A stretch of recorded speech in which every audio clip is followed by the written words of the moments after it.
दोस्तों, सिंधु नदी, जो प्राचीन काल में जीवन का प्रतीक मानी जाती थी, आज एक नए रहस्य और विवाद का केंद्र बन गई है। यह नदी भारत और पाकिस्तान की सीमाओं को जोड़ती है और हिमालय से निकलकर पाकिस्तान के पंजाब प्रांत से होकर बहती है। यह केवल एक नदी नहीं है, बल्कि यह सिंधु घाटी सभ्यता का केंद्र भी रही है। इस नदी का उल्लेख ऋग्वेद में भी किया गया है, जो इसके ऐतिहासिक और सांस्कृतिक महत्व को और स्पष्ट करता है। 3200 किलोमीटर लंबी सिंधु नदी दुनिया की सबसे लंबी और सबसे महत्वपूर्ण नदियों में से एक मानी जाती है। यह नदी करोड़ों लोगों के जीवन का आधार है। पूरी डेवलपमेंट क्या है, आइए समझते हैं आज की इस इंटरेस्टिंग वीडियो में। लेकिन आगे बढ़ने से पहले इस वीडियो को एक लाइक करके चैनल को सब्सक्राइब जरूर कर लीजिए, क्योंकि यह आपके लिए सिर्फ 1 सेकंड का काम है, लेकिन इससे हमारी काफी बड़ी मदद होती है। परंतु हाल ही में इस नदी के नीचे छिपे खजाने ने एक नई चर्चा को जन्म दिया है। सिंधु नदी के गहरे पानी में केवल पानी ही नहीं, बल्कि सोने और अन्य बहुमूल्य खनिजों का विशाल भंडार छिपा हुआ है। पाकिस्तान के पंजाब प्रांत के अटॉक जिले में सिंधु नदी में सोने के कण और बहुमूल्य खनिज मिलने की खबरों ने खलबली मचा दी है। पाकिस्तान के जियोलॉजिकल सर्वे के अनुसार इस नदी के पानी में करीब 600 अरब पाकिस्तानी रुपए के सोने के कण और अन्य खनिज हो सकते हैं। इससे यह इलाका अचानक अवैध खनन का केंद्र बन गया है।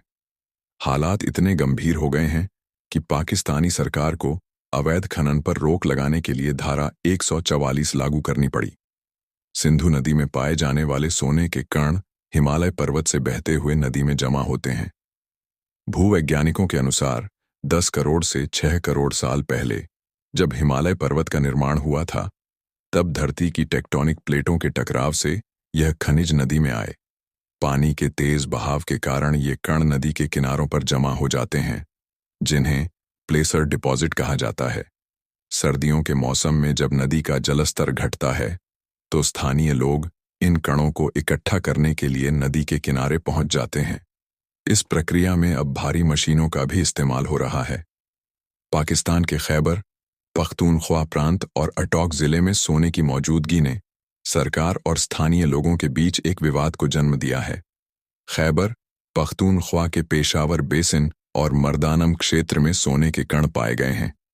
इन कणों का आकार गोल या अर्धगोल होता है, जो यह संकेत देता है कि इनका स्रोत हिमालय क्षेत्र में है।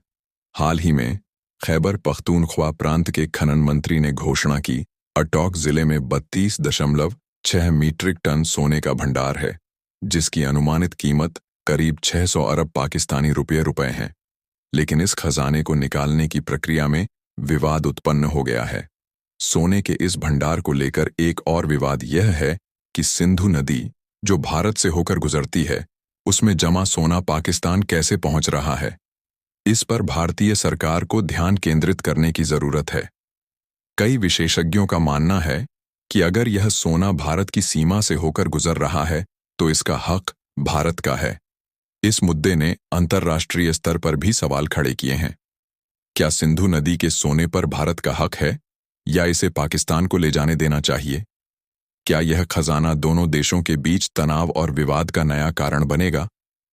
सिंधु नदी का यह रहस्य और खजाना केवल एक संपत्ति नहीं, बल्कि भारत और पाकिस्तान के बीच एक रणनीतिक दांव बन चुका है।